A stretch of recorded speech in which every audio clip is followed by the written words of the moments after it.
Good evening, Andy. Good evening, Jake. How's it going? I'm all right, yeah.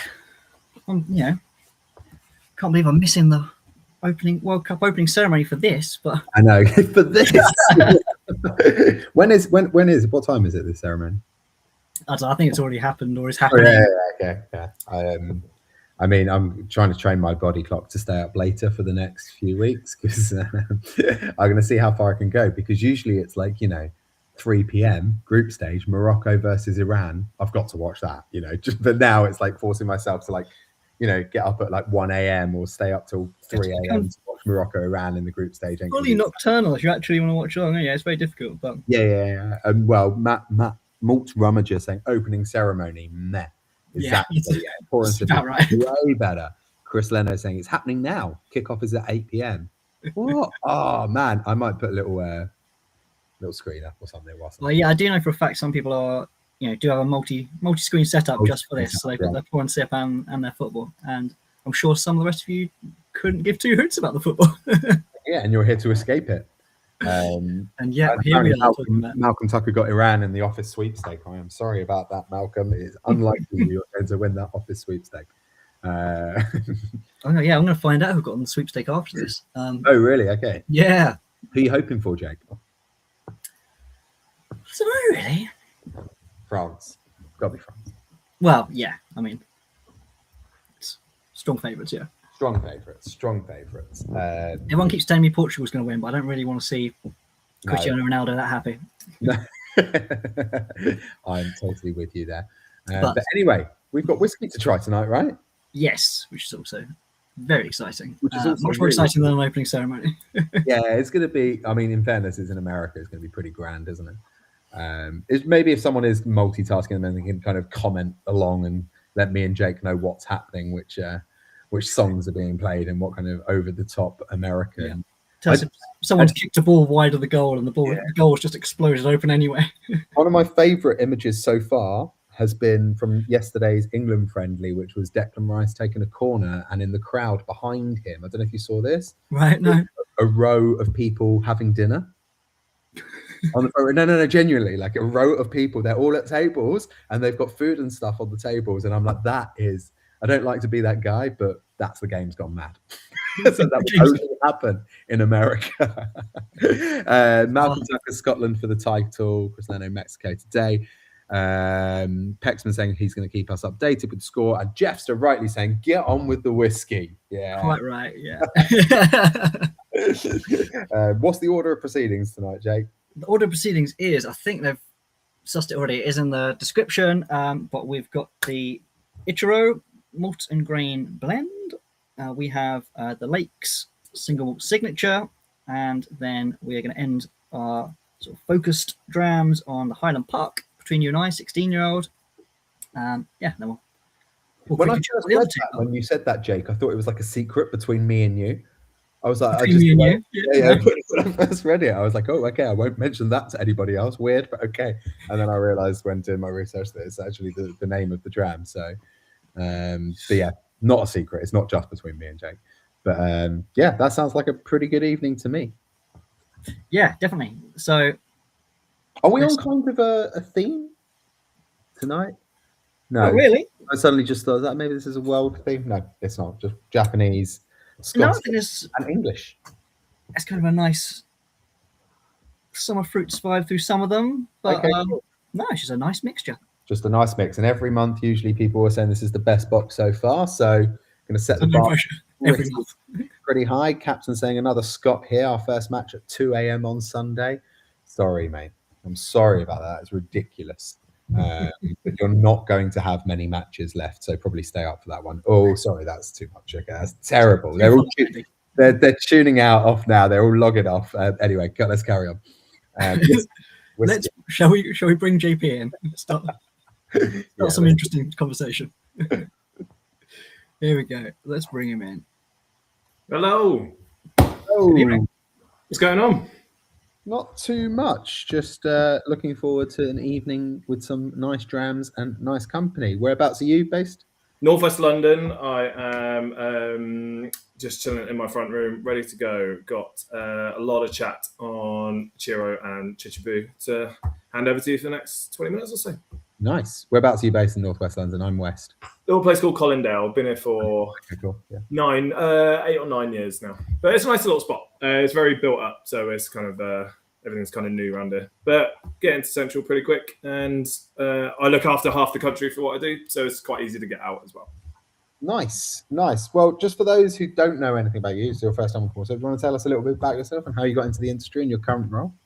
Yeah, by all means, yeah. So I work for a company called Specialty Brands. Been with these guys for 7 years. Previous to that, I was with another company called Marussia, and started with William Grant 10 years ago. But before that, I was university, still wrote everything on the industry for my business degree, and I started bartending when I was 17. So this is my 19th year in the industry, not looking to go anywhere either until it kicks me out. But no, it's...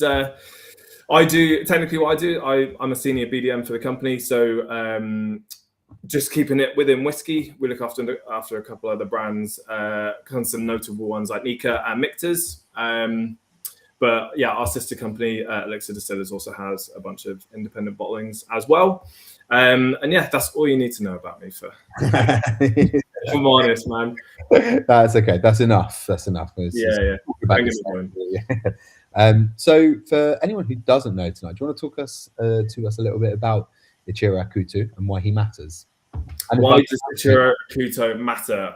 Yes, what a question. Just started a little timer to know how long I've got. So today what we are trying is Ichiro's Malt and Grain World Blended Whiskey. Now, what does this mean? Firstly, I guess... to talk about the whiskey before we go into who Ichiro Akuto is, just so if any of you have started to dram already. This is a world blended whiskey, okay? So we'll go into Chichibu in a second, but the lion's share of this is Chichibu Malt. Chichibu's grain whiskey has just come online now, so there's none of that in there yet. But these are whiskeys sourced from America, Ireland, Scotland, and Canada. Malt and grain from all these different countries, to go into the hands of someone like Ichiro Akuto. And hopefully if you have started to dram already on this, guys listening at home, you'll kind of see that this, if you're into your Japanese whiskies, that this kind of does follow on the trend that we see in Japanese whiskey. Obviously, I've kind of talked about Nika for 7 years now. But what we're kind of looking for at the hands of a Japanese blender, or especially what Ichiro Akuto likes to express, is a lot of complexity, but whereby all the flavors kind of pop at you without any one being too dominant. So we're looking for delicacy, finesse, but with a hell of a lot of complexity, which is where all of these kind of world whiskies come into it, to bring it to be quite a harmonious dram. And I know you guys have all got your kind of tasting notes there. I'm not too hot on tasting notes, but I'm pretty hot on telling you kind of how we got to this point. Is that okay with what you guys need for getting to dram? All good? Yeah. Okay. Yeah. I'll spin you the tail. Yeah. Unless there's any questions coming in. But yeah, this is also bottled at 46.5% ABV, non-chill filtered, and natural colour as well. The whiskies in here will be anywhere from 6 to 12 years old. Just to kind of go on from what this dram is and other things you can pick up and taste within this kind of part of the Chichibu lineup. This is the white label, also kind of under the leaf series. There is a different kind of set of leaves under the blended malt range. This is the white label though. So this is well blended whiskies with a range of ages. If you do spot a blue one about, this is where it is whiskey. Again, from the same countries, where everything's a minimum of 10 years old. Mm-hmm. If you find a black label, this is where it's malt and grain again, but 100% Japanese whiskies. This is moreover or not just kind of help with the Japanese market. I was lucky to go last year. Actually, no, it was a personal trip, and I funded myself to go on the first day to go and visit Chichibu. It's not open to the public, so you kind of need to know someone. I picked up the phone straight away as I was heading over there. But how did we get to this point? And who is Ichiro Akuto? So Ichiro Akuto managed to start his company, Venture Whisky, 2004. His granddad and his dad opened a distillery called Hanyu in the 1940s when they got their distillery license over from making sake. This family had been in sake making for, I think it was like 20 generations. It was like the middle of the 1600s. So they are in the alcohol business, or their family bloodline is definitely in the alcohol business and production, shall we say. Now, Hanyu was a malt distillery, wasn't bottling under its own brand name, but it was purely there for malts to go into other Japanese blends. The way the Japanese drink whiskey is very different to how we're kind of doing it now. It's a lot of highball. Okay, and they're very, very, very delicious. Trying to keep my words to a family-friendly show there. So Hanyu was just malts that just went into blends. And in the boom of the 80s, but then the downturn in the 90s of Japanese whiskey, once kind of white spirits around the world started to dominate, and especially in Japan, it was shochu. Hanyu was sold and then subsequently demolished in 2004. Ichiro didn't really want to see the legacy of Hanyu kind of fall away, though, and he had his own admiration to start his own distillery himself. He did work at Suntory for a little bit as well, so he did kind of have a hand in distillery working before he started that. But he managed to buy and salvage 400 casks of Hanyu to start, or to effectively fund what would become his own distillery that was founded in 2008 under the Venture Whisky name in the prefecture of Chichibu. So these 400 casks of Hanyu were taken at the hands of Ichiro and put into something called Ichiro's Malt card playing series. I won't go into too much of the details around how this started, but effectively what this was 52 of the playing cards plus 2 jokers as bottles of whiskey. Okay, there was a handful of them in each kind of playing card, shall we say, but you had everything from the 2 of diamonds all the way through to the King of Hearts and everything in between. And these were Ichiro putting his blending standpoint, or his ability to select casks and bottle them under the Ichiro's Malt name. So the Ichiro's Malt brand legacy started before the distillery actually started. Mm-hmm. These bottles were sold at a time when Japanese whiskey was kind of getting a bit of recognition outside Suntory and Nikka from the late 90s, early 2000s, putting malts into whiskey magazines and awards, things like this. So Japanese whiskey was still kind of establishing itself on a world stage.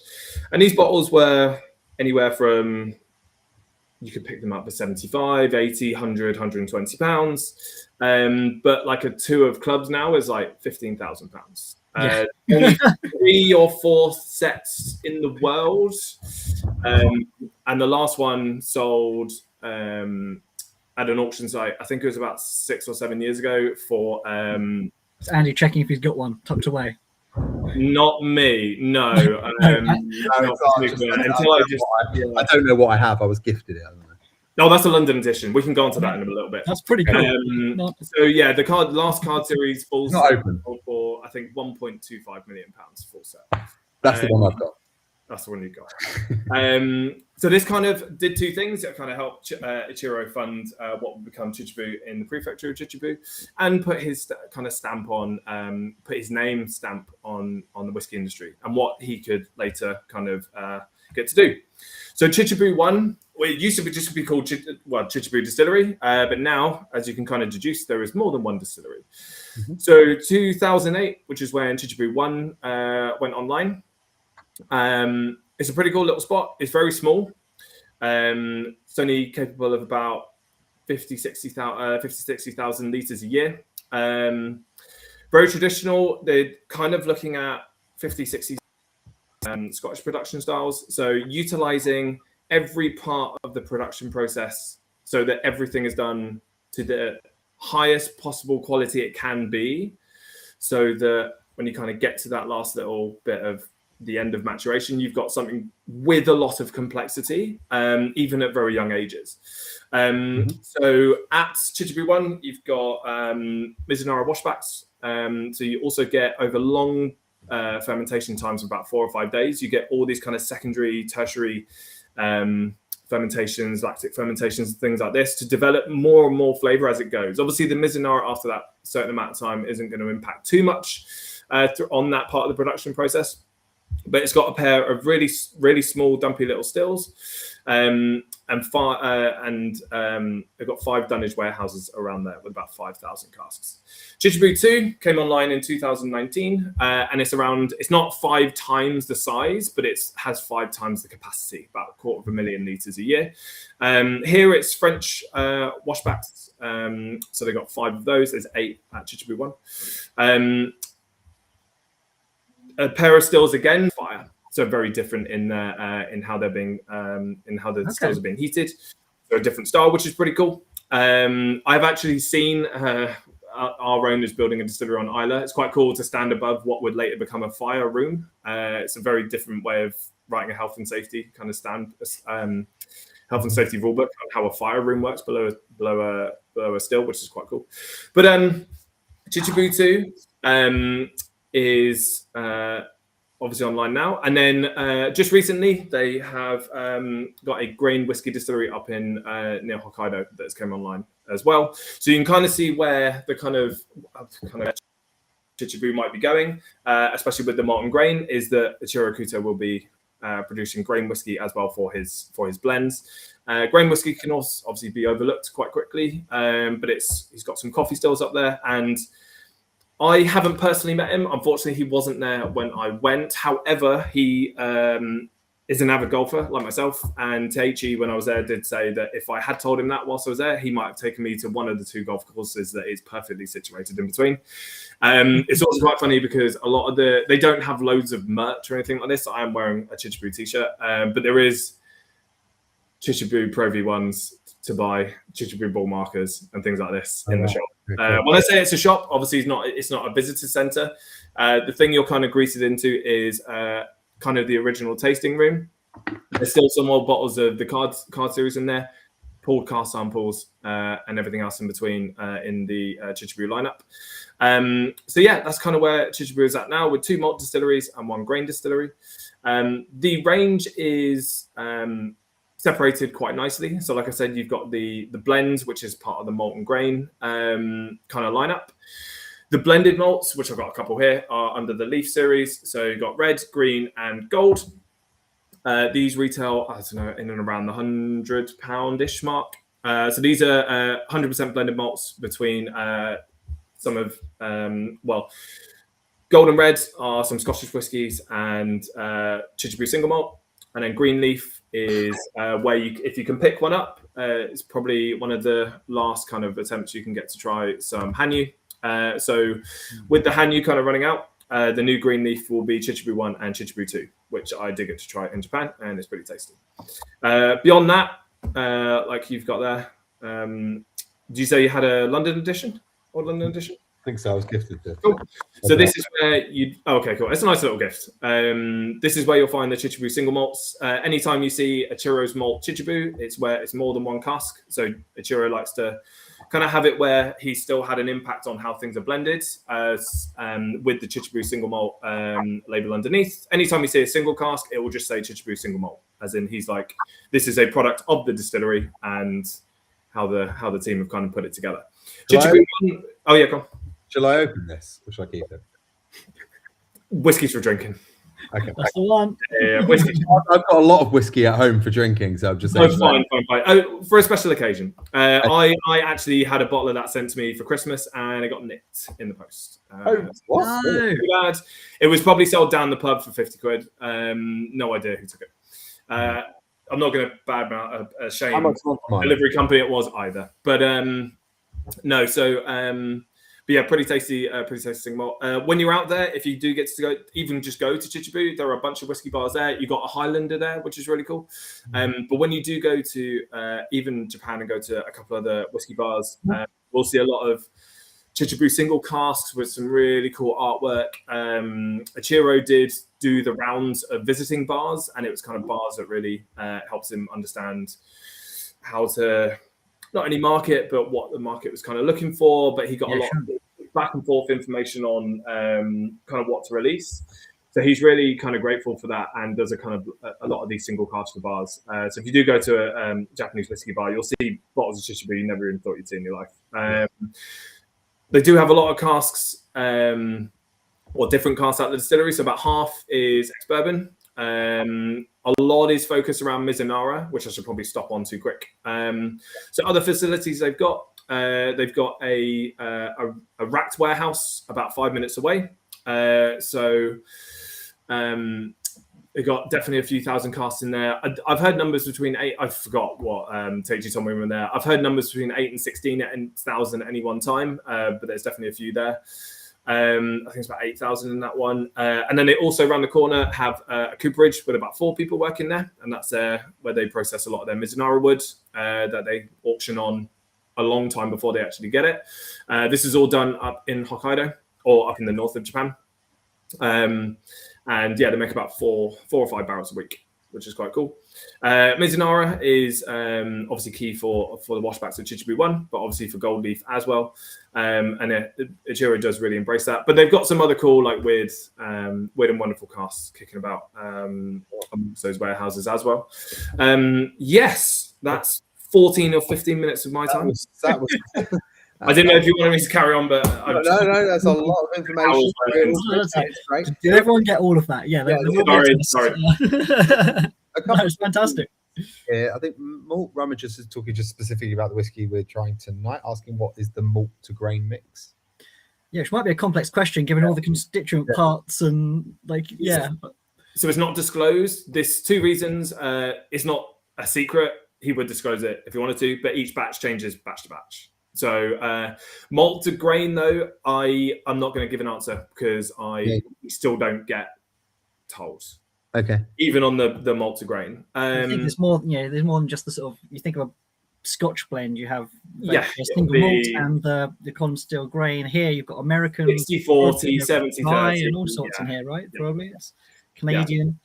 The interesting thing you said that I thought was quite interesting is just with Japanese whiskey as well. You're talking about how like it's crafted in a way that it's harmonious and nothing just bursts out at you. And I often find because like there was a lot of hype around Japanese whiskey and still is, but I find often when I give it to people, they're just like, oh, especially if they're not really proper whiskey drinkers, they're almost disappointed because they're expecting some mad. Like, you know, if you're used to like drinking Scotch and like, right, I want my big peaty dram, or I want my massive sherry bomb, or I want this one, which is this mad, powerful note. It's not about fireworks, it's just this unity and really nice, well balanced, really well crafted whiskey where nothing smacks you in the face, and that's the whole point of Japanese whiskey. I mean, it's still hard to make whiskey full stop. Obviously, I can't do it, but to make lots of things pop at the same time and have them all balanced but all show themselves. Because you can just go bang, here's one big flavor, and that's kind of it, which I love as well, obviously. No, I'm saying it's helps you buy, helps you navigate. But yeah, I mean, obviously, for how the Japanese consume whiskey with highballs, they want that harmonious thing. But obviously, you look at their cuisine as well. Everything is harmonious in their cuisine, so it goes hand in hand, food and drink. Anyway. Obviously, when you do go to the Japanese whiskey bars, which I've obviously did quite a few of, you can still find some pretty polarizing, singular flavor, not singular flavored, but cask strength, single type things from everywhere or from a few places. So yeah, you kind of got the best of both worlds. But for things like we're drinking today, it's kind of a perfect example of that Japanese style, should we say? Yeah. Not wholeheartedly Japanese style, but what the Japanese are very good at. Yeah. And what are the notes coming through, Jake, about this one? Sure. Yeah. So, have to scroll up. We have so Malcolm Tucker, I think, kicked off with he was getting peach, apricot, apple, hint of cereal. Real boingers getting lemon and pineapple, finding it way fresh off the bat there. Steve Colin Williams getting honey, crispy green apples, hint of coffee. This is the one that somebody was saying, how's Andy going to pronounce that? But now I've got that task. What we're going to go for? Yauki C9Q? Yeah. So it's getting peach and banana, peach and banana on the nose. Got honeysuckle. I mean, it's like, lovely range of stuff from Malt Rummager. There's barley sugar in there too. Just flicking down, got some sweet tin peach from Simon. Lots of people commenting on how creamy it is, quite buttery. I was getting some nice custard creams on the finish there. And you know, I need to try this in a highball, or I haven't done for a long time. Need to get it back in a highball. Some stem ginger being mentioned, maple and pecan, all sorts. A lot of things.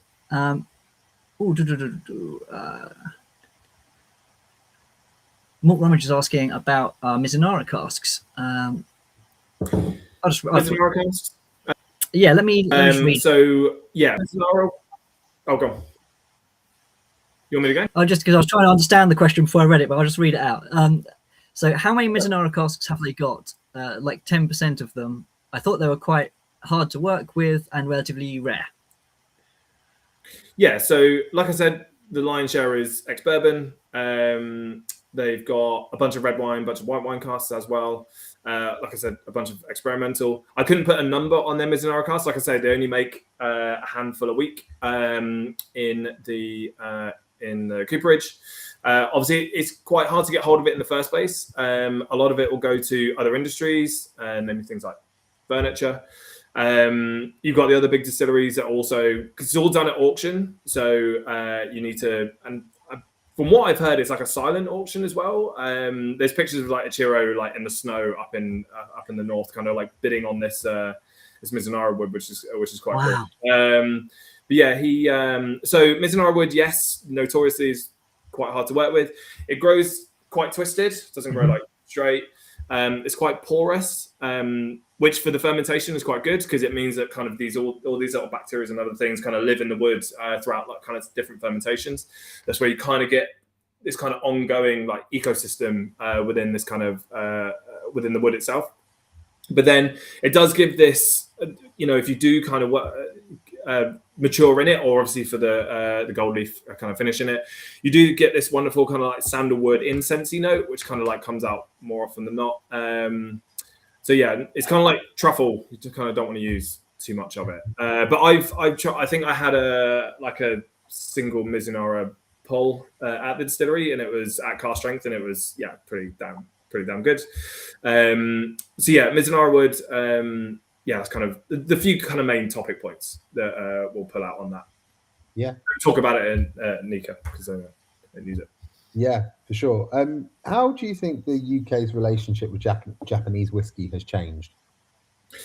I think, having talked about it for a while, we've had Chichibu with us for a couple of years now, gratefully. But I do a lot of these, and I won't go through like the whole modern history of how we got to this point where prices have potentially been overinflated on certain things. I think the problem is that the highball culture hasn't worked over here. No. Realistically, I think it keeps trying to get pushed. The problem that we have over here is that our sodas aren't bubbly enough than what you find over there. So the drink is completely different over there to what it is here. So it is way more fragrant, way more delicate over there because you can get really high PSI sodas that stay bubbly for a lot longer. We just haven't quite, I don't think. I think here it's I think here it's a weather thing. It's a weather thing, but it's quite a dry drink. Like there's not really sugar in there. It's like a lot of soda. I think we're very much gin and tonic, so we've got that kind of extra kind of like aromatics and flavour that come with our kind of national highball, if you want to call it that. But you've got the kind of the big names and lots of new distilleries coming out as well. I don't want to put a finger on it. I've got a whole half-hour chat on this that I want to bring on to other sessions, but there's kind of been peaks and troughs and things like that in supply anyway. Once Japanese whiskey got super popular, obviously the age statements have gone off, or if they've stayed on, the prices have gone up on certain things. So there has been kind of a supply and demand problem with how we've come to find that we really like it at the wrong time when we've kind of drank them all out of it. But it's still kind of the malts that we will potentially gravitate towards if we're not buying blends for highballs. So with the malts, especially for the Japanese, their malts are there obviously to bottle as malts and single malts and blends for in-house single malt products, but they use blends a lot for blends. Use malts a lot for blends. Yeah. So they kind of see them as potentially like not always just for that single malt market, but a lot for the blended whiskey market, which is huge in Japan. Yeah, for sure. Conscious of time Yeah. now, but thank you so much for chatting to us, JP. It's actually been fascinating. You're welcome. All about Japanese whiskey. And with Japanese whiskey, I think we could go a whole episode of Pour and Sip just talking about this. But unfortunately, we have more stuff to fit in. But I'm looking forward to hearing the other guys. Wonderful whiskey, and thank you so much for chatting to us. You're welcome. Yeah. Thanks, JP. Cheers. That was great. That was like a that I really information download. Really enjoyed that. I think they're just fascinating. Yeah, I found it was funny because when I was over in Japan and I was ordering whiskey neat, the people sitting at the bar with me were always quite surprised. They were always just like, "Wow, that's like you're drinking it neat," and I was like, "Yeah, it's fine," but like it's just a cultural difference because with the highballs, and I would never drink a highball. I have to be completely honest. The only time I would drink a highball is if it is burning hot here. I'm outside in a pub garden that sells really nice cocktails, maybe something like that. But like I would never hear like Christie's. Those of you remember Christie as a host on here, being like the most enthusiastic. She loves about many things. Highballs, yeah. She loved highballs. I think she preferred highballs to whiskey, but I just would never find myself in a bar ordering highball. It just doesn't hit the spot for me. I don't know what you guys think. Let us know in the comments. Well, people are finding a bit of water is I like water, whiskey, but I'd just prefer to order a whiskey. If I was going to order whiskey, I prefer to just order a whiskey. In Japan, you have Mizawari, where it's a long drink with just like chilled water. Like if you can't get people can't get their head around highballs, it's difficult to then as well. Chris Leno here saying it was a really good start. It was very refreshing for a whiskey, and that's exactly it. I don't need soda and some syrup in it. Give me a refreshing whiskey, just whiskey. I don't need just soda and weird syrup in it. Just give me a whiskey. This phase will die for sure. But I think there's numerous reasons in this country why we don't drink them. But they can be very nice. Everyone's agreeing with me. Straight whiskey, no water, no ice, as God intended. As God intended. Ali C, totally agree. A highball has to be outside in the sun.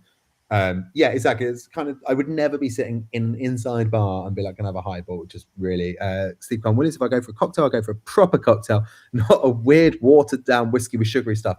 Now we're talking, guys. There's no problem with being polarizing. Yep, there we go. Everyone don't let Andy stir you all up. It's like everyone's coming out with it now. Jim Clancy, I don't really get highballs. Everything is too diluted and the taste simply goes for me. I completely agree. If I'm going to have a cocktail and not a whiskey, it will be something like, I don't know, like a Negroni or something like that for me. Or my favorite cocktail, a Sazerac, if anyone can make one of those. I also like all these things. Yeah, David Walker, a highball on a hot summer evening goes down well, but you need your own soda siphon. I mean, I don't have my own. That's what JP was saying. It's ridiculous. Get the right soda. Stevie G, there we go. This is real engagement here, Jake. No highballs, don't do it for me. There we go. We'll put a poll up on Master of Malt, Anyway, I think probably time for our next guest. But before that, I'd like to introduce them because this is what we're doing now at Pour and Sip with some music. So, please welcome Jake. Stepping out of the door open through the smoke. So those of you remember Dave having a theme tune a couple of months back. Yeah, Andy's now found where the music lives. He's got to come on to the screen now. I don't have the control. Okay, so you're going to keep it going until I bring him in. Okay. Here it comes. Chris. I will fade out. I should have got under the table. I will know for next time. Wasn't in rehearsals, No. See, Malt Rummager here saying production values increasing here. Yeah, thanks. Oh, I'm exciting. This is absolutely big budget stuff, gentlemen. Thank you. Well, we are going from not just Japan, but kind of all over the world. But back to the UK, but to England, which is becoming a hotbed of single malt, isn't it, Chris? Absolutely, it is. I can't actually keep track with the amount of distilleries opening up on a regular basis, which is very exciting. So if we always sort of ask our guests to just quickly introduce, who they are, what they do, a bit about their background quickly. So Wonderful, good stuff. That's Well, let me kick off by saying highballs are delicious, and yes, absolutely, you've got to find the right PSI in your soda. But if you can find something heavily carbonated, it's a wonderful thing. So I'm Chris. I've been in spirits for nearly 20 years now. I came in through bars, mainly in London and sometime in Singapore. And I opened up a bar in Brixton called Sovereign Loss in 2014.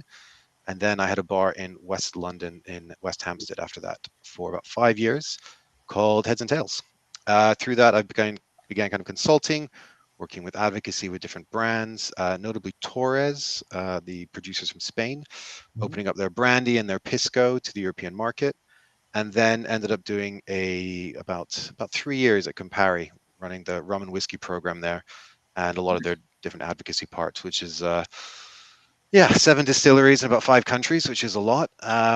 And I now have the new challenge of working with one distillery, but a very young distillery, which has its own set of challenges and wonderful things to work through.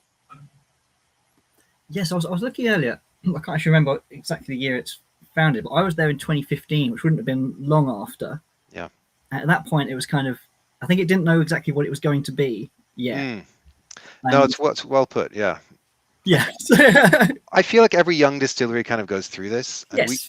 we tend not to notice it because we tend to drink more regularly spirits that have come from distilleries that have made mistakes and gone through the process of understanding the flavor long generations even before we even get to the liquid. Yeah. So where it's exciting now to kind of see Scotland as well, but also very much in England to see young distilleries kind of finding their own way and developing flavors and probably new and exciting ways, like some parts of traditional production, but certainly looking outside the box of how they can develop and do interesting things.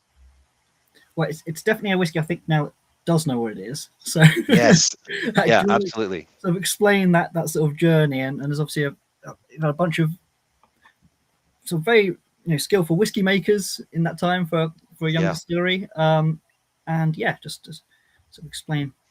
So let me take you through it. So I think the best place to start is probably with Paul Curry, and I think it's kind of Paul's very much the architect behind all of this. So Paul, his father was Harold Curry, who is, I invite everyone to Google and read his obituary. Very interesting character, very much a whiskey person. Did a lot for the British whiskey industry, and was MD at Chivas for a long time. So Paul grew up around whiskey because of that. And when Harold retired, which is wild, when I retire, I'm out. But when Harold retired, he and Paul decided to open a distillery. So they looked to the west coast of Scotland and opened up the Isle of Arran in the 90s. And it was a big deal at the time. It continues to produce wonderful whiskey today, but certainly when they opened it, it was the first independent distillery there for some decades. And I think if you look at the kind of west coast today of the Ardnamuckins, the Jays, and Nicneans, you see a lot of the footprint, I think, of them kind of breaking down the walls of independent production in that part of the world. And they would eventually go on to sell the distillery. And Paul's next project kind of was around 2010, which is a very pivotal year for English distillation production. Paul looked to kind of the next perfect location for him, for himself, and where that would be. Now, there was a couple of options, but really he wanted to open up in the Lake District. Now, in 2008 to 2010, we saw the repeal of a huge amount of legislation, which kind of opened the gates for English craft production. We hadn't really seen much craft production. We saw a little bit in the 70s and the 80s with people like Bertrand Bulmer and Julian Temperley, mainly with apple cider brandy and things like that. But you'd have to go back to before the First World War to see any other English whiskey. So while there were English whiskeys historically, we just haven't seen any for a long time. Now, the legislation that changed in 2008 and 2010, I'm sure there's a lot of people in the chat, and myself included, we certainly remember the gin years that kind of began around that period. And this of course is a reaction to smaller scale, production becoming viable and a fair commercial enterprise for the first time in a long time in England. And a lot of those distilleries were putting down whiskey, which of course we're beginning to see trickle out in the last 5-6 years. But certainly from 2010, 2018, we kind of ruined it by 2018, but there was a good 8 years just of lots of fun, interesting, some delicious and some kind of wacky gins. And that was the start really of English distilling, craft distilling kind of coming back. Now, Paul saw an opening here, and with this legislation that changed, it was a perfect time to open up in England. And he had spent a lot of his childhood in the Lakes District. I know that's before kind of cheaper flights to Europe. Certainly domestic tourism was a bigger thing in the 60s, 70s, and 80s. And he was staycations was actually like you could save money by doing that rather than spending more. Yeah. Exactly. Yeah. And look, I'd actually never been before taking on the role, and I'm up all the time now, and I always, get Lovely part of the world, yeah, it's wonderful. I get like kind of shell shock when I arrive back to Euston after a whole day up there. It's a beautiful place, but it's been a national park since the 1950s. It's a UNESCO World Heritage Site, so you've got Taj Mahal, Great Barrier Reef, Lake District. It's certainly, there's about 6 times more sheep than people. Not a lot of infrastructure. It's perfectly poised for a beautiful kind of production. And of course, the water, most rain in the UK, it's about 3,500 mil per year for those that are into that kind of thing. And what that means is we can have a lot of opportunity to take that and turn it into whiskey. So he found an old disused dairy. It's kind of gone out of use really in the 1950s. It was built about 100 years prior to that. Right next to Lake Bathantwait. It's right up in the north of the Lake District. I mean, you could drive to Carlisle in the same amount of time really to get to Penrith. It's a very, very kind of northerly part of it. And it's fed by the River Derwent, which is a fast flowing river, some salmon in there. And we're sitting right where the river kind of comes in past the lake. So it's a perfect place for production. And Paul took this old dairy, and it took him 3 years to renovate it. So he founded the brand in 2011. Production began in 2014.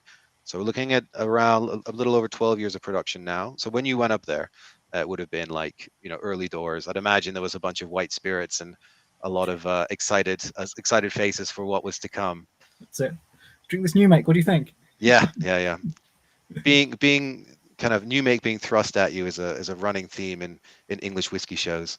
It's exciting to see. I think at the time we'd seen kind of the English whiskey distillery down in Norwich. 2006 they opened a lot of doors, and then Adnams opened the Copper House in 2010, which was huge at the time. Was one of the most kind of green developments in Europe as a brewery and distillery.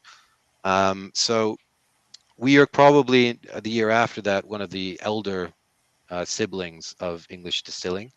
And as I say now, we're sitting on about 12 years of production, which is a great place to be in. But certainly from quite, beginnings of seeing 3 or 4 distilleries focusing on single malt, we're now seeing about 70 distilleries in England making single malt, which if you do the math is the biggest distilling boom in the UK since the Scottish Excise Act of 1823. So it's exciting. No doubt. Yeah. But of course, when you do new things, what are you going to focus on? And I think what we see with English distilling in general, and certainly with us, is it's kind of best practice.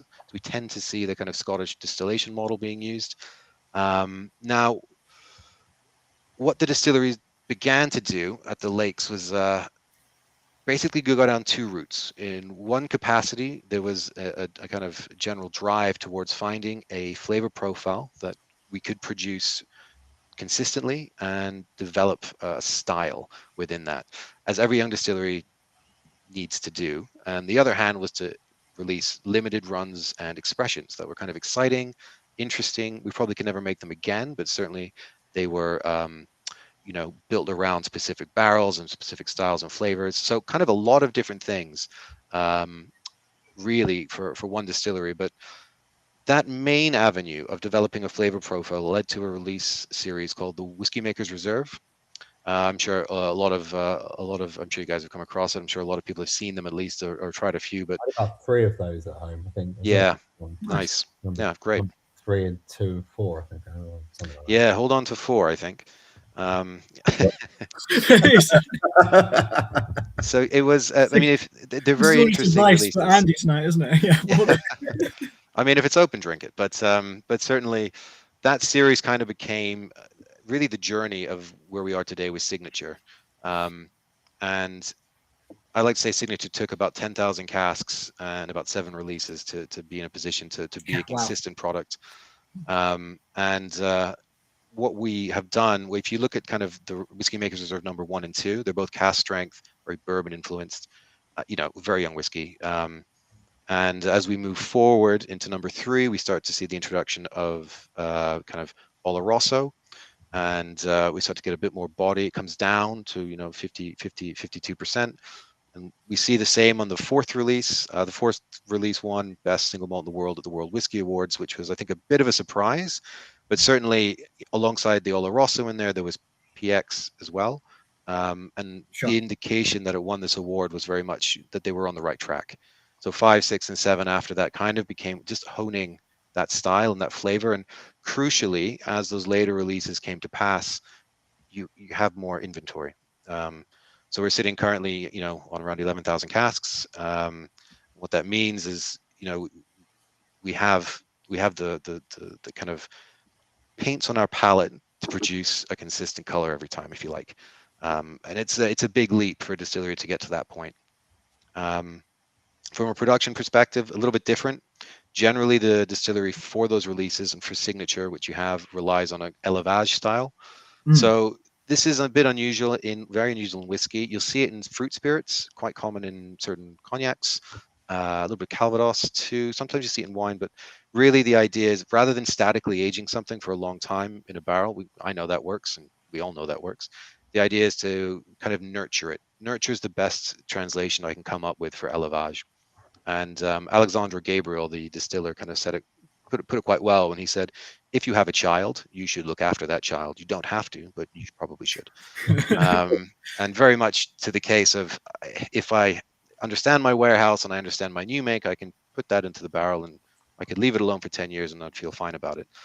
But the idea with this nurturing and élevage system is to essentially taste the new make, pick a barrel based on any nuances there, take it in a parcel of maybe 50 or 60 barrels, lay it down, test it at 9 months, test it again at 3 years, and decide whether moving it between woods or warehouses would perhaps develop the flavors that are already there. So most of these parcels of casks will go through 5 or 6 different types of wood before we end up using them in a single malt. Wow.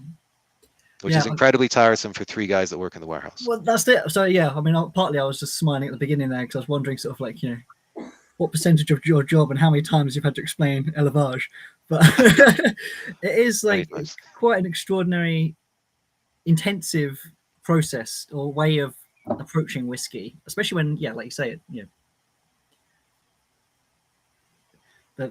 just putting something down works quite well quite often.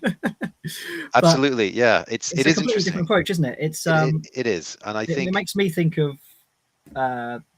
just like cognac production, right? It's just like completely different, and they're blending and tinkering, and throughout. Yeah, it's just a completely different sport. You just don't see that in whiskey. You don't. Look, you see, there's like little elements of this you sometimes find in certain American productions, but using the entire system as a whole is certainly something that I've come across maybe in a couple of micro producers in France, probably because of the way that the influence again, yeah, of course, but certainly is quite unique, I think, to at least the English world of whiskey and globally, really. So it's an exciting thing to be a part of. And it does allow us to produce these very rich, big whiskeys. And that's really what we have with Signature here. So as I say, 7 releases, 10,000 casks. We have consistency. This is our first real core release. So this is really what we're spending all of our time working on. And it's very exciting. Big and full and rich. And what are people saying, Andy? Very common me shit. Hold on. Right. Callisto is saying, getting some minty menthol notes. Matt Harris is saying, giving me Christmas cake vibes. Real Boinger, I'm getting leather and wood with ginger on the nose. David Walker, fig juice and orange blossom with fresh chopped mint on the nose for me. Malcolm Tucker, nose, leather, nuts and Seville oranges. Real Boinger, the taste is spicy berries and sour cherries with a fruity caramel finish. Malt rummager, orange peel, leather, maybe some red berries. Real Boinger saying a drop of water once again adds creaminess. Ali C saying chocolate brioche with marmalade on the nose. Palette moves into dark chocolate orange and more marmalade. Ishi Weller, sorry, got some leather, orange, and some red dates. Malcolm Tucker, Mexico score. Nice, good. That's good to Ali know. C, haven't had a food pairing tonight so far, but this would go really well with a rich chocolate tart. Steve Coleman Williams has added the pole and highballs to the Pour and Sip database front page. I'll let you know the results at the end of the evening. Fantastic. I'm sure everyone will be agreeing. Dark chocolate and mixed nuts on the nose for me. Pexman 1-0 Mexico versus South Africa, by the way, sadly, he says. And lastly, Malt Rummager sounds like Elavage needs frequent sampling from each cask. Tough job. Great question. Yeah, it absolutely right. Those are some amazing notes, and I've heard some of those before. I've heard most of those before, but in some in more regular measures than the others. But certainly Christmas cake, sultanas, stewed fruit, all of that's coming through, and you have a real marriage here of American oak, Oloroso, and PX. So you know those kind of big fruity notes, those stewed fruit notes, but at the same time the lighter stone fruit, coconut, menthol is all gonna come through in certain points. So exciting that it all comes out, but it does take vigorous sampling. So we've had 3 whiskey makers over the years, but there's probably one you haven't really heard about, and her name is Grace. So I'll just mention her briefly because she's really has been she's the only one that's been with us for every single release we've ever done as a distillery. So when I need to know anything, I go bug Grace. She says generally that they will sample each of these parcels of casks almost daily. A different parcel will be coming through. They'll make a composite blend as well, so that we know what it tastes like once it's grouped. And that will continue along until a decision is made that this parcel is ready to be used in a product. But essentially, her main checks are done at the 9 months, which is very, very young. But the 9 months, we're kind of just seeing really a few things. Is there a problem? Because we can fix it. Is something unusual and exciting happened? Because then we'll put those to one side and come back to them later. But if it's doing what it's supposed to be doing, we kind of give it what we call a dominant characteristic, which is just a word that's going to evoke a vague sense of what that particular parcel of casks is developing. And then at 3 years, we sample it again.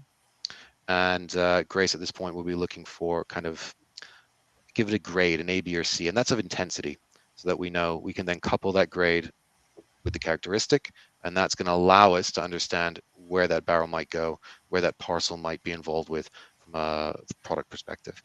That's the thing. The choices are kind of endless at that point. How many times do you want to re-rack it? Is it going to stay where it is? It's all down to the whiskey making team. Yeah, I mean that's sounds like a tough job, but also quite a fun one, I suppose. Yeah, I think so too. Malcolm Tucker saying palette raisin sultanas, mocha, baking spice, finished sherried, fruit, continued treacle toffee. Chris Leonard is getting a lot of orange with this one. It's like orange ice cakes. Orange has been the kind of most frequent note I've seen here in these comments so far. Is that something you often get with your orange background behind you? Is that been done on purpose, trying to kind of hint at orange there? Yeah, that's it. It's subliminal. I mean, I could have done this like lime green today. Yeah. Completely different situation, but no, yeah, I think look, it's that kind of soft citrus note, and I do think it's stewed fruit and Christmas, and orange tends to kind of come with that territory. But subtle soft citrus notes from the American oak, and then those big stewed fruits from everything else. Orange comes up. Orange and sultanas is really what we get more often than not. I like it, and for those, for people who are getting the menthol and minty notes as well, I always like that with a sherry whiskey. If you can start to get a bit of that edge. Can I ask a really geeky question sorry. from when I was at the distillery? Oh, sorry, Andy. Yeah, You're on? so people were saying about the visitor centre and what's going on with that at the moment. Yeah, so it's essentially kind of gone through the first phase of its life, and there will be something new at some point coming to reflect the kind of growing nature of the brand. Mhm. And yeah, we'll look forward to when that happens. Yeah, these things always change, and you know, we always hopefully get excited for what they change and become. There you go. Sounds more like an exciting thing than an obituary. Jake, what were you saying? Well, I was going to ask just a question for my own benefit, really. So when I So selfish. yeah, I know. Hopefully it'll be interesting to other people. When I visited, I'm pretty sure they had a setup where you could choose between whether you sent the vapor off the still through a steel or a copper condenser, which at the time was, I think a couple of people have done it since, but at the time was quite unusual. I think they only redone it like Rosal. And I just wondered if that was still something that was actively being used, sort of whether you had any idea which of those lanes, is No, your... great question. So I think part of I think when the series was set up, one of the beautiful things about being, I mean, England kind of sits as a new world whiskey, right? There's little legislation. We haven't produced any whiskey here since like 1909, so it is very much a new world. So with that comes experimentation. You've got to give yourself and set yourself up for the opportunities to play around, do new things. I'll give you a brief anecdote on how that actually materializes once I answer your question. But certainly the stills, we have one set of stills, one mash still, one spirit still. They both have copper and steel condensers, both of them. So it's a little more common just to have one on the spirit still, but we have one on both. And that's to the distiller's discretion. I think a lot of the original and early runs, there were different things generally. Today, we're more often than not using just one of those systems, but it exists to allow us to produce, a slightly, leave our sulfur in there, produce meaty, more intense kind of Highland style, if you like, or to have a slightly lighter, kind of easier going fruity style of new make as well. So options are important when you're still figuring out the identity of the distillery itself. And, when we do have the silent season, we do play around, we do experiment with things. Can't give too much away, but certainly there's a lot of those experiments aren't necessarily done with kind of commercial principles in mind. It's because it's exciting. So to have two options to significantly change our style of new make and the flavor profile we can achieve at that point of production really sets us up for some interesting adventures down the road. It's pretty cool. But no, I'm glad you saw that because it is a pretty cool thing about the distillery. So you've still got the capacity to do the experimentation, but maybe we're just using the copper more. Yeah, I mean, pretty much. I think the idea is now that, it's like any young distillery, we have a core product that we can make, and now we need to keep making it. So we will never stop experimenting and doing interesting things and releasing interesting things. But certainly, for us, the most interesting thing at the moment is to kind of continue on the path of the signature. Mort Rummager's got a question. He's just asking, what does silent season mean? Okay, so you generally have a period of non-production at most distilleries, all distilleries really. So you can kind of fix things. It's generally done for maintenance and the like. But if you, like us, have a small distillery where you're able to run maintenance relatively efficiently quite quickly, you can then spend some time running other interesting things and styles through your stills to see what you can come up with. What's the most interesting and fun thing that's happened in your time there?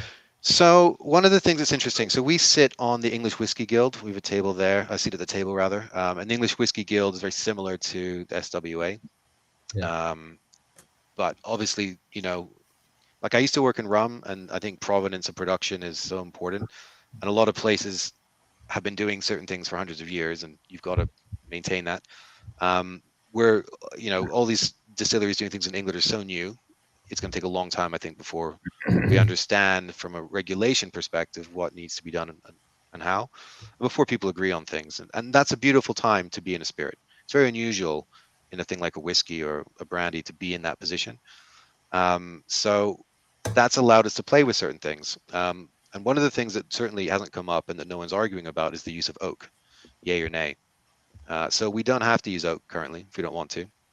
Now, we all know oak is good. Oak works. And that's why we all tend to use most oak for most things. But we do have some fun things, and they are aging in different ways. So there's some Amburana cask, which is a redwood from Brazil, generally used in cachaça. And we've also got some acacia wood. So I've tried the acacia a few times over the last year. And excuse me. And it's a thirsty young wood. It's real dark for not spending much time in that cask. It's very fiery, very peppery. Again, you would never release it perhaps as a standalone product, but perhaps a little salt and pepper, a little smattering of acacia into something that's got a bit of bite one day could be a very interesting release. So I think from that angle, what we're able to do is actually pretty interesting and pretty unusual, and sets us up to do some pretty cool things. That sounds It is interesting. So it's like there's another thing that they were talking about back in 2015 that perhaps, I don't know whether that's now completely disappeared from the thinking, but the fact that those casks are still got some eyes on them and there might be something down the line is exciting stuff. Well, that's it. I mean, it's such a challenge to be a young distillery like in the climate now, but if you can kind of get to that point where you have consistency, I think you've got a kind of a duty to play around and try new things, because if we don't do it, then we'll just keep doing the same thing over and over again. And there's nothing wrong with that, but we never know. Could do something really, really cool. Awesome. Yeah. Any final questions, Andy? No, they seem to stop. If anyone's interested, there's an English whiskey festival in Birmingham on the 21st of November. Will the Lakes be there? So we were there last year. I believe we are. So I currently look after 30 markets, and I often can't think that far ahead is my honest answer. But I know we were there last year, so I'm sure we will. So if not me, someone will probably be there. Yeah, it was a really fun show. Okay, cool. Well, there you go. Thank you so much for joining us, Chris. I'm sort of conscious of the time. But yeah, it's been a pleasure. Absolutely, pleasure's all mine. Thank you so much. Cheers. Thank you, Chris. Cheers. There we go. Yeah. Completely different dram there, Andy. Yeah, absolutely. And we're rolling through now. Yes, we're on to Highland Park next. Yeah, wait a sec. Yeah, we're going to be going to Highland Park. I'm just choosing which Highland Park. Well, I was just going to say before you do, everyone, we've gone from quite a big dram on the lakes there. Everyone sort of take a second, take a sip of water, give your nose a little rest. Give your nose a little rest, a little reset. Go and get a cracker, something like that, to kind of reset your palate. All those little tricks. Before we invite our next guest. Smell the back of your hand. What was it Jess say? Just get some coffee grounds or something. Just like. Who said that, Jess? Yeah, like a different familiar smell that's like not alcohol up your nose. Just guys, go and do that, because we're moving to Highland Park now, and we're going to invite Mike onto the screen. Are you going to do a ridiculous intro bit of music? Okay. Disappointed in this one already. Oh wait, so it's getting better. A lot of mystique and mysticism towards this, Mike. It's making me seem like what's going on? I was very excited to see what my lead-in tune would be. And it's not you. I'm just personally quite disappointed in this one. Yeah, can we just take Mike back off for 1 second, because I think I can do better. You'll try again. Yeah. Actually, I would like a rerun. Yeah, he needs a rerun. That was just not the right vibe at all. Do it again. We'll do it again. I'll do it again. That was not the right vibe at all for Mike. He did not deserve that. He needs to do more than that. Oh yeah. Now we're cooking. It's way better. Yeah. This is so good, Mike. This is so good. Just to clarify, you're doing all of these blinds. Are you just pushing a button and it's just whatever the song is? No, I'm prompting into AI now the kind of style that I want them to make now. Right? They literally listed. You're like whiskey intro number 6. Let's go. I've not got that many options to work with. I've got lounge, R&B, minimal house, okay, pop, love. Is this a new addition to the program then? The intro. Yeah. This is being trialed tonight. So guys, cool. If Pour and Sip. This is just because I can't control which buttons Andy's pressing. And this is led by Andy, presumably.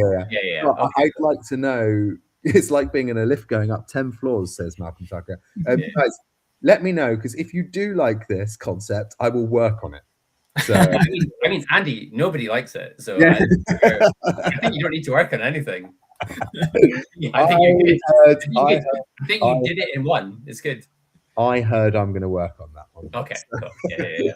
Pexman asking what my DJ name is. Again, up to you guys. Let us all know in the comments what you think it should be.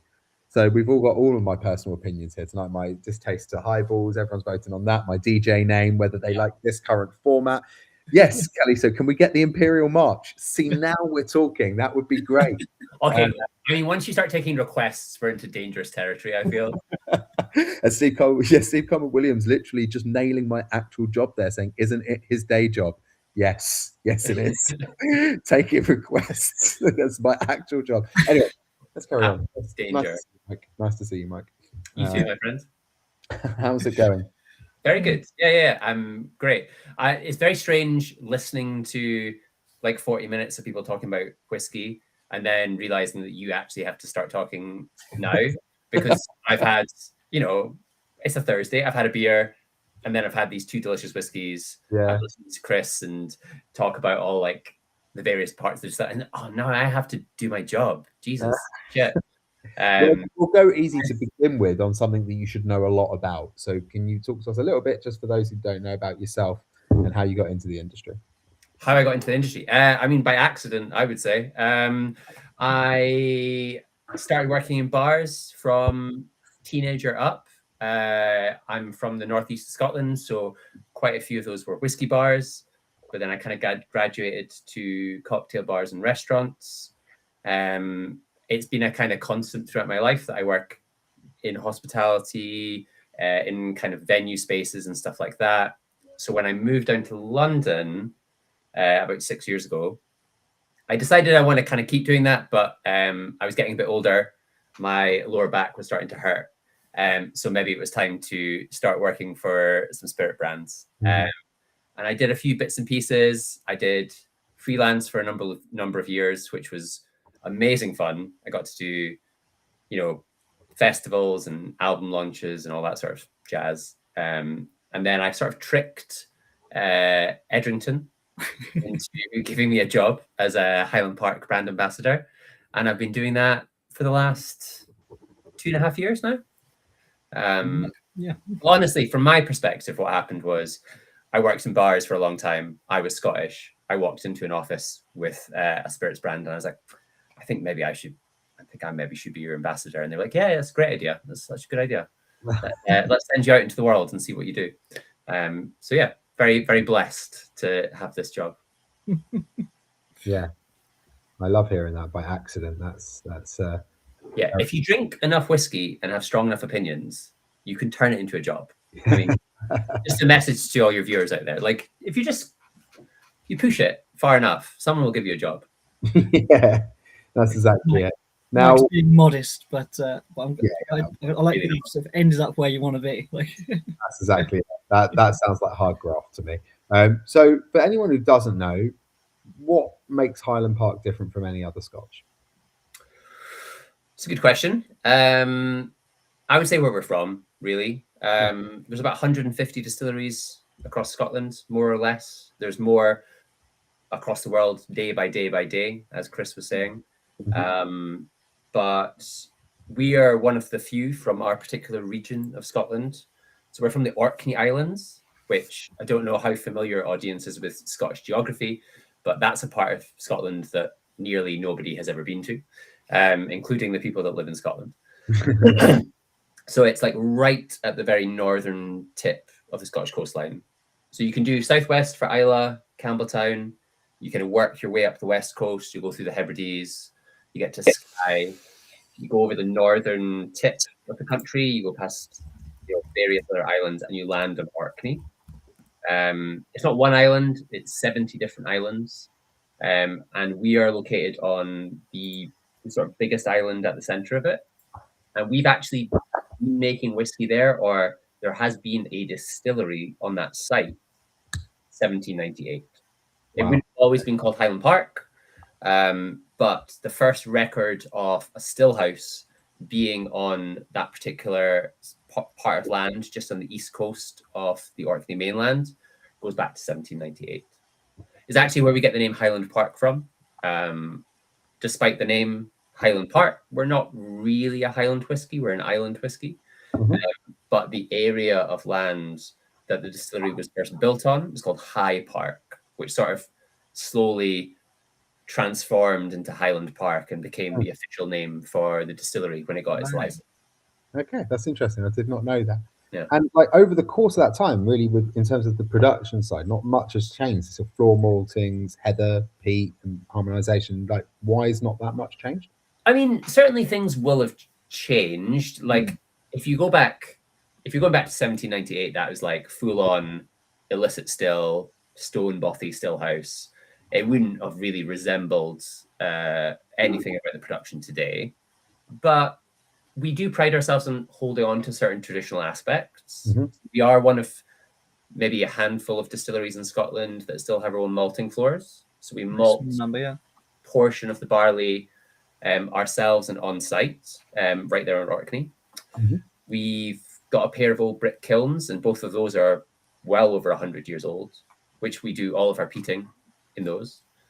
And we have our own peat source. So we have about an 1,800 acre stretch of land.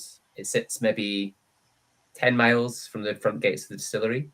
And we harvest peat there every single season, sort of mid-spring to beginning of summer.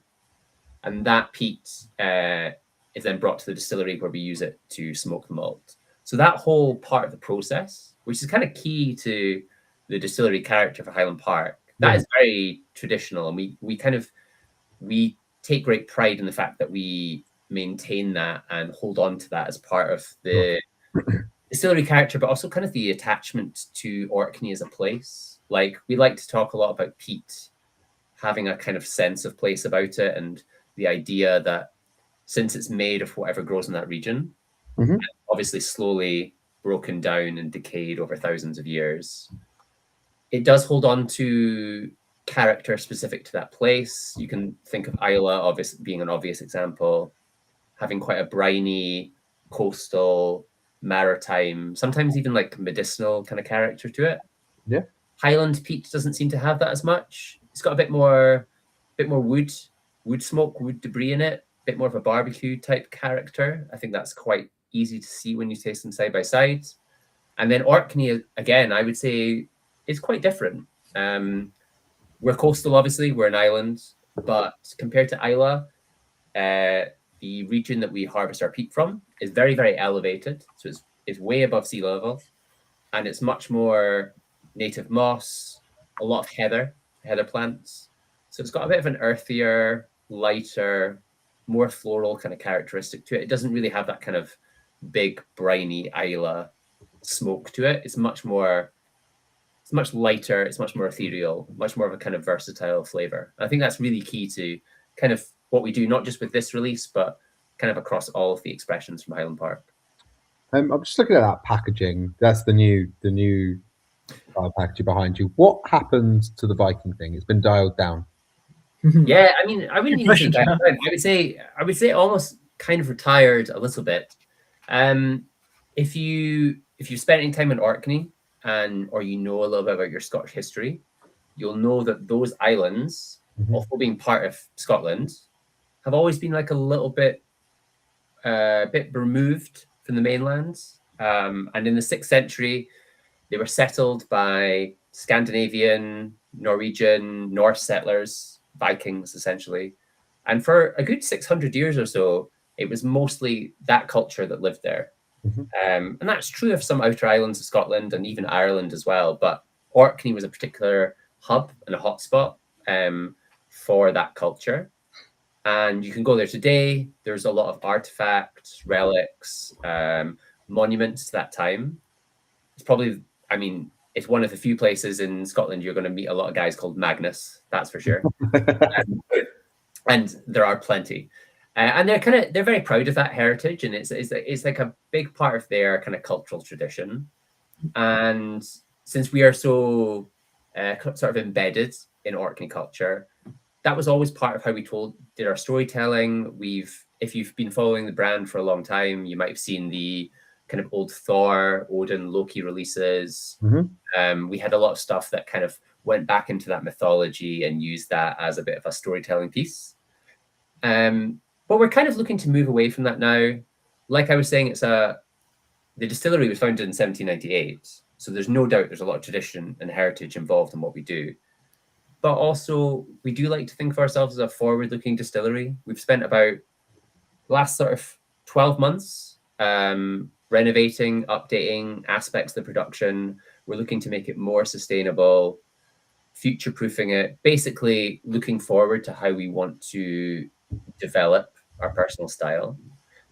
And part of that is how we do the storytelling around the brand.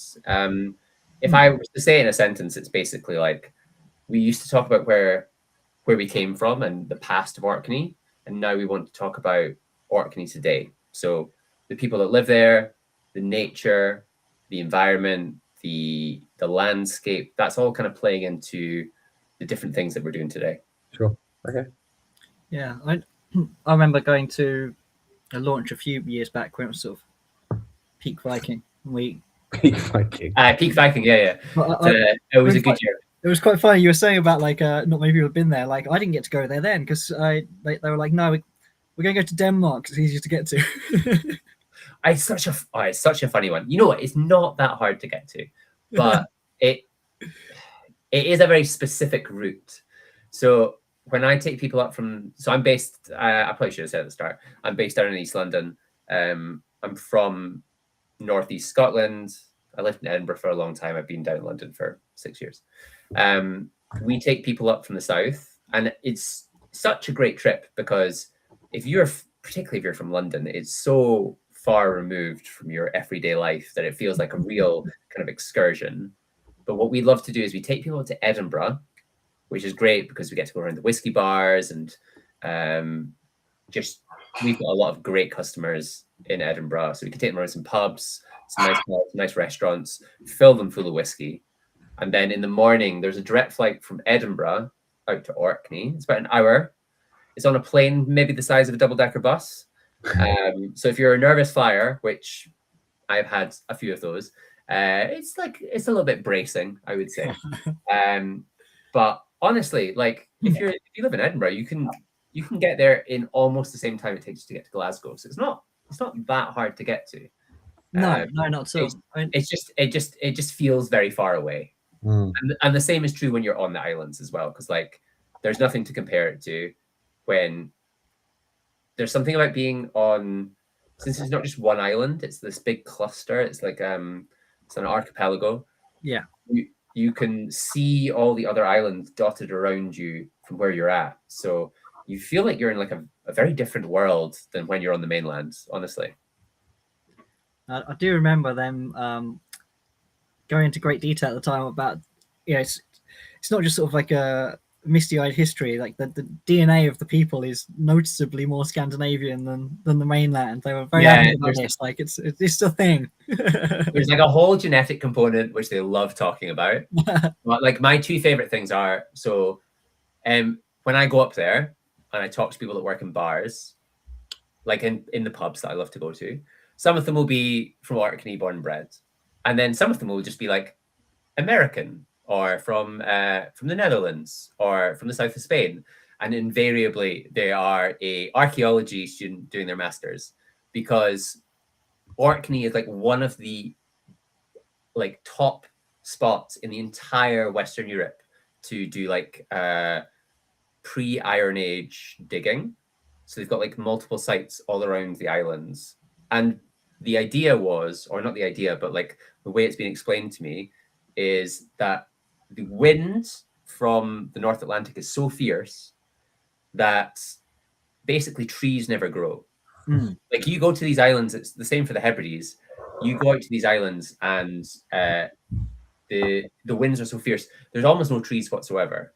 I did the grand tour of Orkney when I started with this distillery, and the guy taking me around showed me every single spot around the island and the cliffs and the distillery and whatever. And then he was like, without even a shade of irony, he was like, and that's the Great Forest of Orkney over there.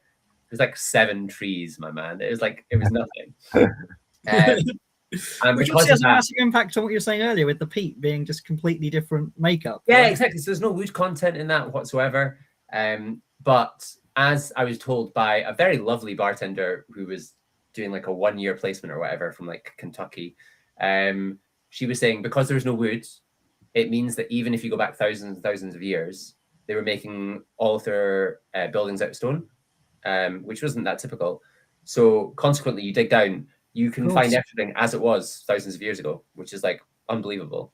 And people go up there just to study that. It's like such a it's so weird to be in like a place that's so far removed that's quite a modest sort of border Scottish settlement. It's got one big Tesco, you know, it's not a buzzing cosmopolitan place, but it has all this history and heritage to it, so it's really cool. Nice. Totally. I actually did archaeology as a degree, but then I Go to Orkney, man. got into whiskey rather than doing a master's. Yeah. There is a place where those two things meet, and it is largely on the outer islands of Scotland. Well, let's. But then, of course, I mean, sorry, Right. Andy, yeah, they are just obviously that we've found with this release a completely different way of being, or having a Scandinavian link in a very modern way. Yeah. So this is, I mean, so with that, there's a new brand look.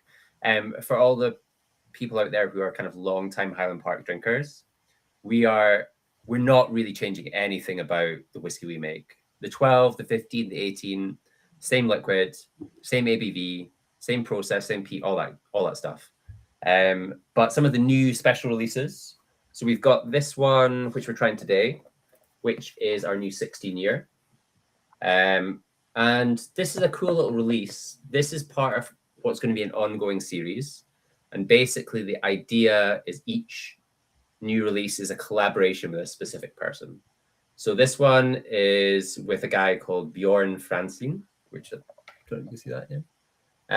He is a Scandinavian chef. He's got Michelin star restaurants across the globe.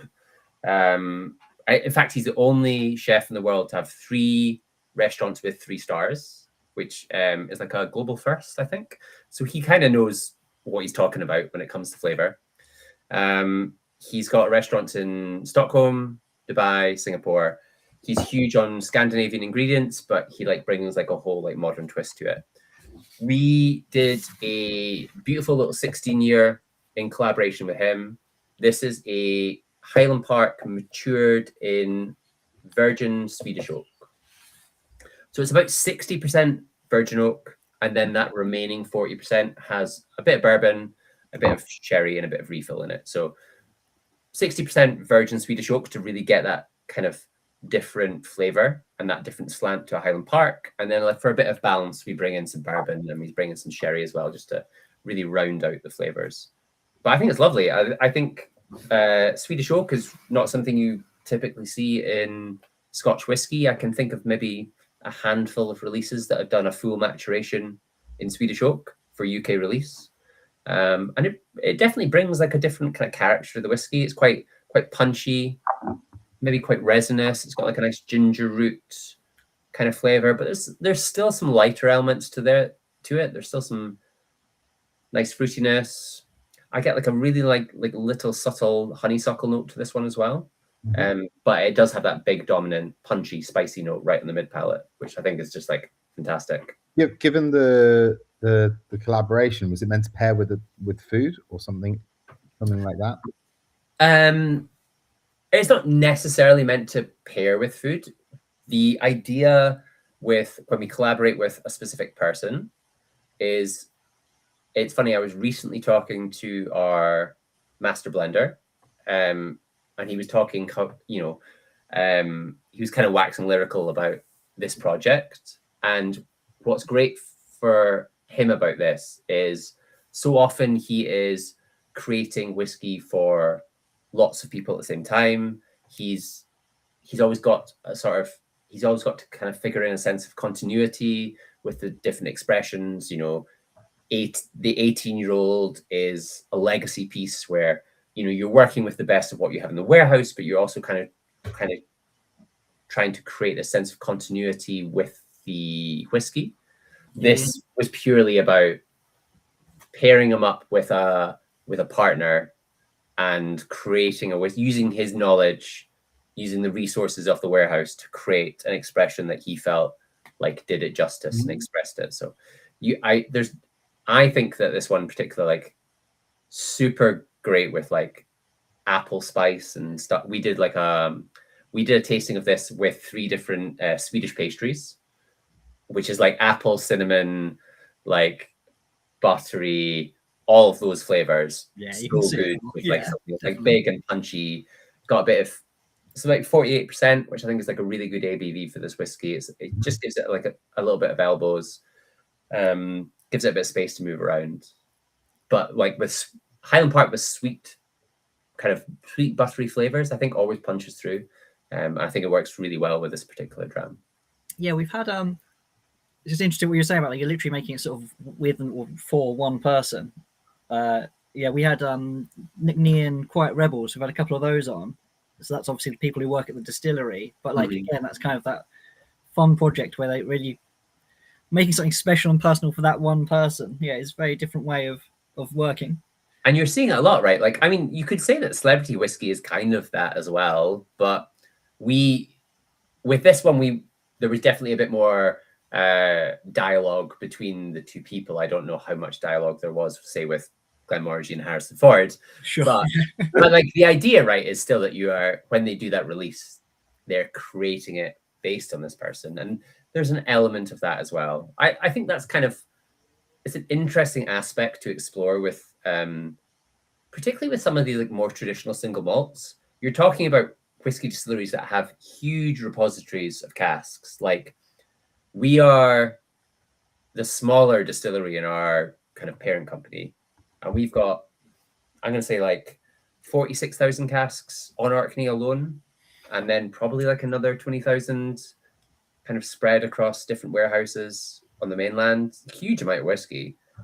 The sort of, if you wanted to do a personally curated, or like if you want to create a blend of whiskies that are specific flavor and for a specific reason, there's a lot of stuff at your disposal. I think that's really kind of interesting. Yeah, absolutely. And when the person you're collaborating with is like a Michelin star chef, that's yeah, absolutely.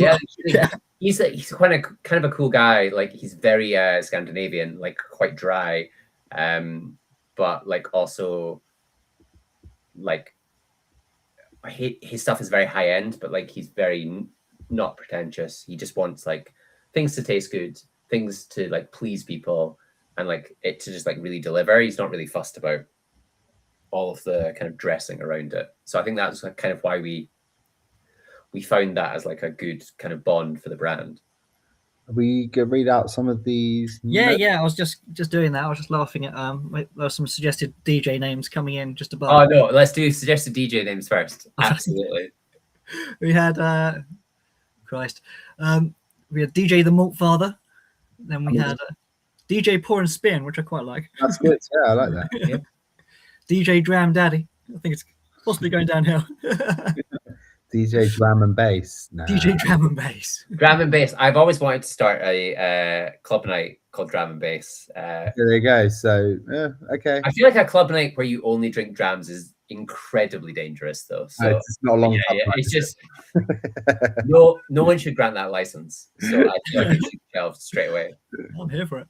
Jeff's the same, which needs to go on Suno, which actually has been discontinued by OpenAI, and create a custom pour and sip signature tune. Yeah. There you go. Leave it with me. Or someone will do it. One of you guys will do it. You've already got a database. One of you guys will do it on there. Make us a theme tune, and we'll vote for the winner. Email it to us at Jake. That's Jake. Yeah. Okay, at jake@masterofmalt.com. I'll just give it to him.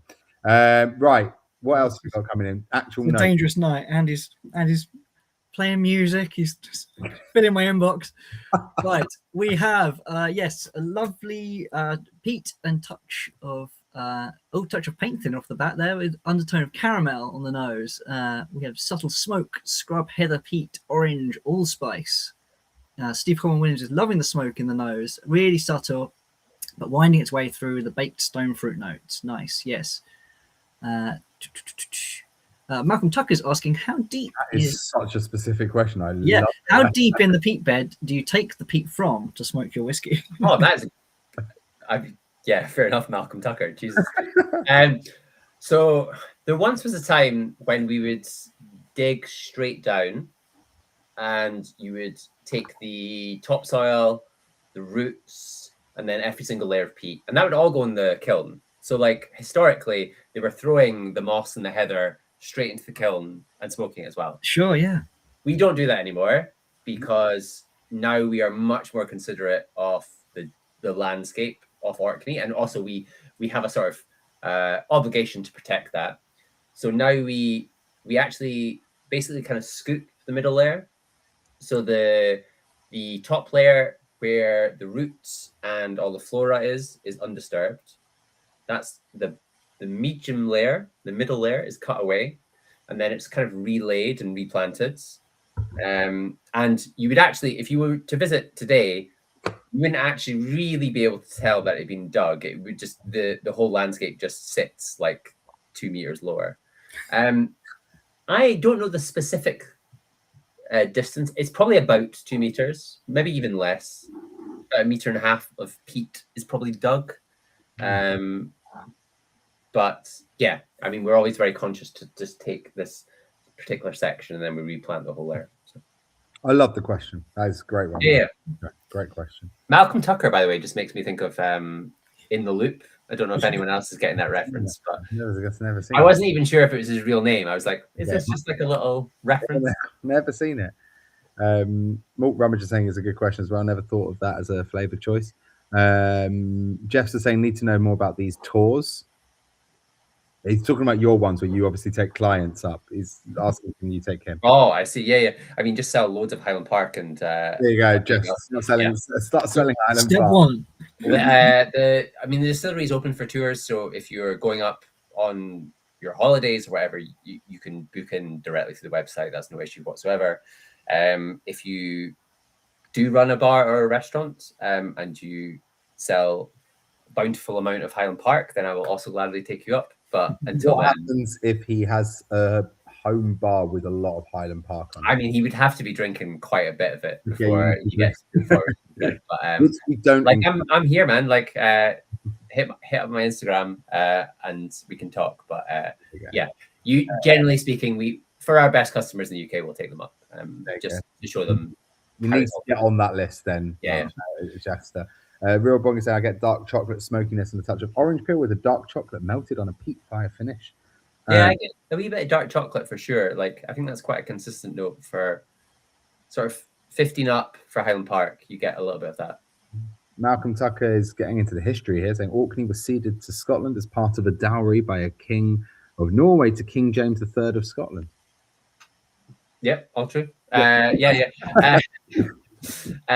basically, people think of Scotland as this one continuous or this one like homogenous piece of land, but the Kingdom of Scotland was sort of gradually formed. It didn't just pop up one day, and Orkney was probably one of the very last elements to join the Kingdom of Scotland, and it was like a 15th century dowry arrangement for the king at the time. Okay.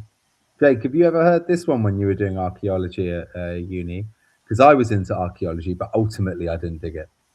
Yeah, had you heard that one before? Yeah, but I hadn't it for years. So that did make I saw that coming up a mile off. Chris, On the lead up. That did really make me laugh when I saw it in the comments. Malcolm Tucker said, drinking whiskey round Ring of Brogdar with rain falling was an experience I will remember. Okay, yeah. So Malcolm has done the Orkney for sure. Yeah. There's a lot of standing stones. Like I was saying, there genuinely is like so many like Neolithic sites and settlements. It's a part of the country that's really never been built on, apart from just some farmland. So there's these amazing standing stones. There's some amazing old ruins. You can really like get a sense of a big scope of time on those islands. I think it's one of the most impressive things about them. Okay, I think I'm just like conscious of time, but I wanted to ask you this question because you were mentioning about Edinburgh. So, which are the best whiskey bars in Edinburgh for those asking? Oh, such Yeah. a good question. I love the Black Cat. I've been there. It's a great place. That is a great bar. You should also go to Kay's Bar. It's not the best whiskey bar, but if you're going to Black Cat, go to Kay's Bar. That is the best pub in all of Edinburgh. You should go to Nauticus, which is like nautical, but Nauticus. Mhm. Down in Leith, it's almost like a it once was a divey, shitty Leith pub, but it's been done up nice, but the whiskey selection is on point. And you should go to Tipsy Midge as well, which is fantastic. Yeah. And what about London? Oh, fuck off, London. I mean, London's great, but I mean, if you for whiskey bars, Glasgow and Edinburgh's going to beat for sure. I love Blackrock. Blackrock's beautiful. Is the Japanese? Do they still have the Japanese bar there at Blackrock? No. And they only have the basement bar now. But they still have a great little whiskey selection, and it's like reasonably priced. Yeah. London, I would say. It is. Actually, no. Forget that. But I mean, don't forget it. Blackrock's still nice.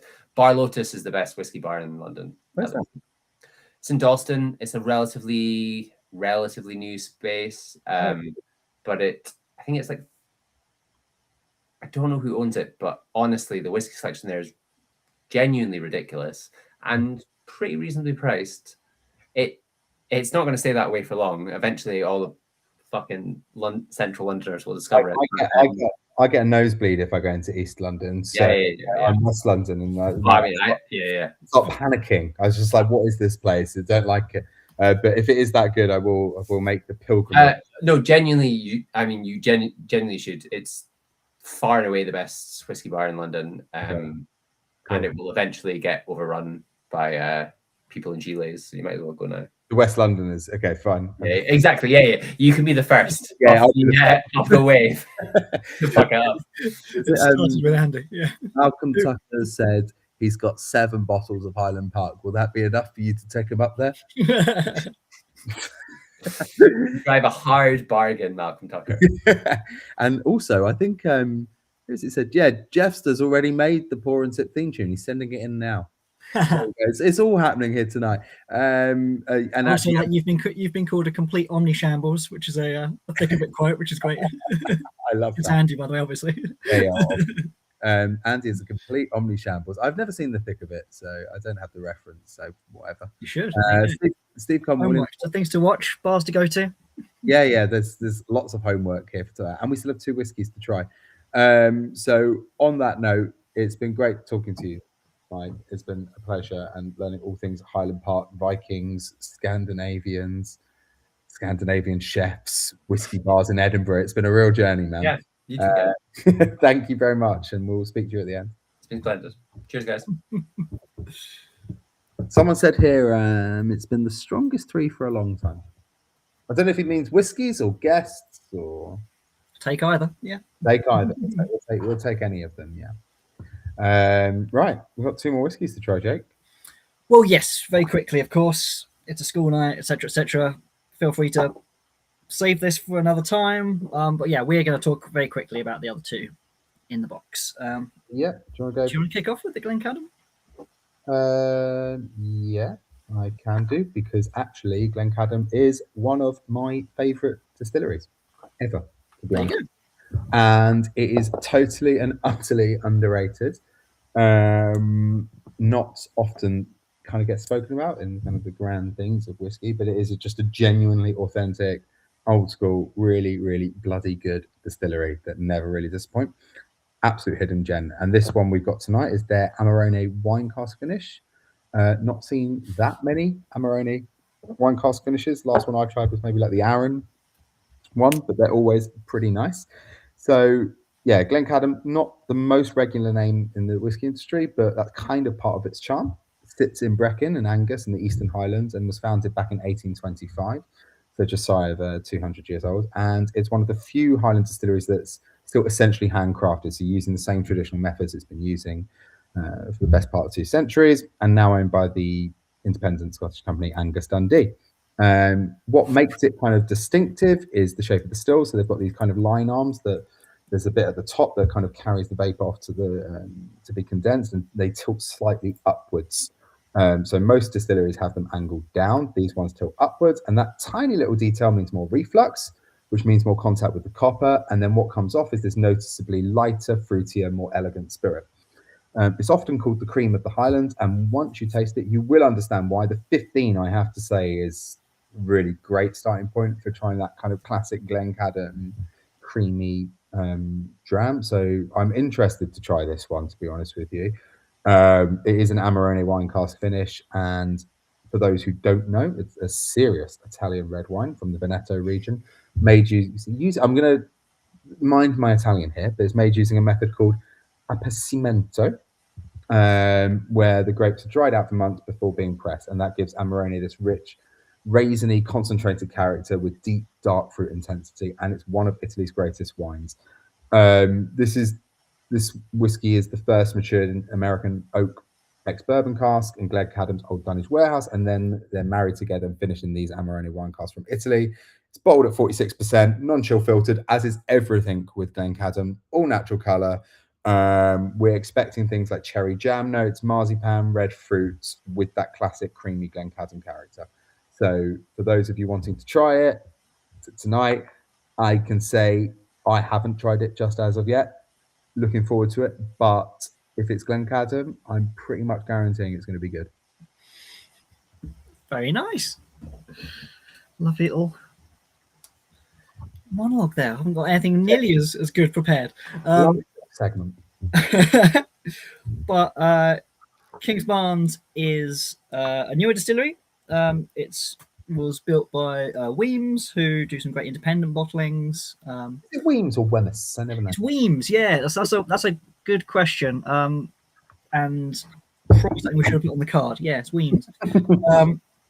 It's another one of these distilleries that, yes, it's young, much like the lakes. It's sort of built inside like some really old buildings. It's like an old farmstead, so it looks like it's been there forever, whilst being a modern distillery. And this is the Balcomi, which kind of takes what is quite a light fruity spirit. You were just talking about how Glencadam sort of achieved their style. With Kingsbarns, they take like quite a high cut point, nice long fermentation, and then this one though, unlike their sort of house style, this is their sherried release. They're building a core range. This is the sherried one. It's exclusively American oak sherry, I believe. But yeah, it's big, Excellent butts that they don't want to mess with their light fruity style entirely.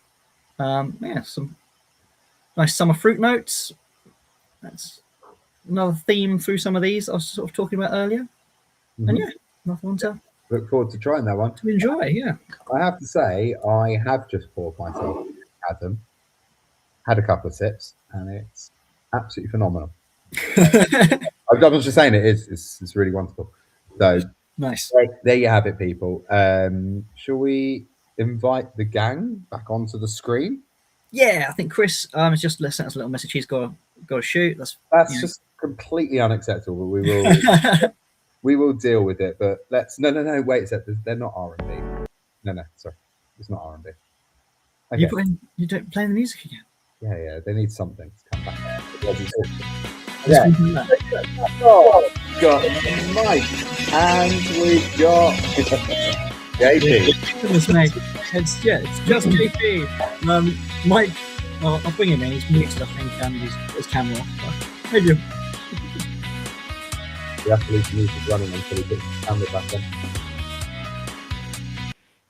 Anyway, I kind of ruined the moment, so he probably thought he had time to go and do a wee or something like that.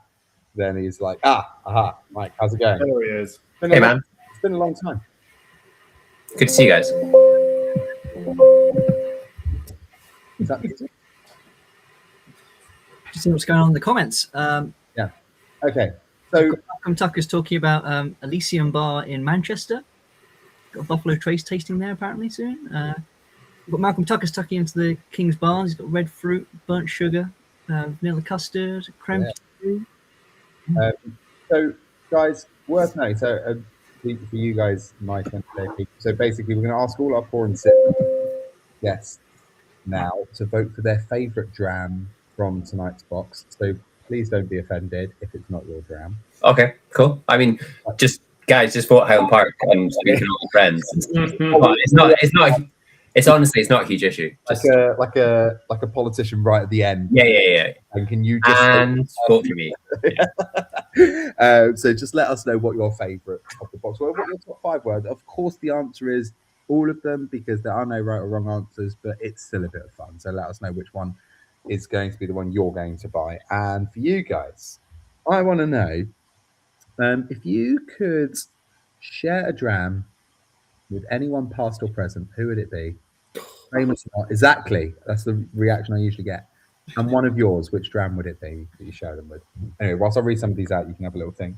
Go on, Mike, you must know. You must have had this question. I love it when people say that reaction. It's God, I did not expect that one. Well, I've got like a sob story one, but I don't want to use that. So we'll go. I'll think of someone famous. But yeah. I would share a dram with Nigel Farage just so I could choke the fucker. I tell you what, I'll just join that crew. And which dram would you share with him to choke him? Oh, I mean, what does it matter? I'm going to drink both. Oh, well, I'm going to drink both of them. So yeah, that's a good point.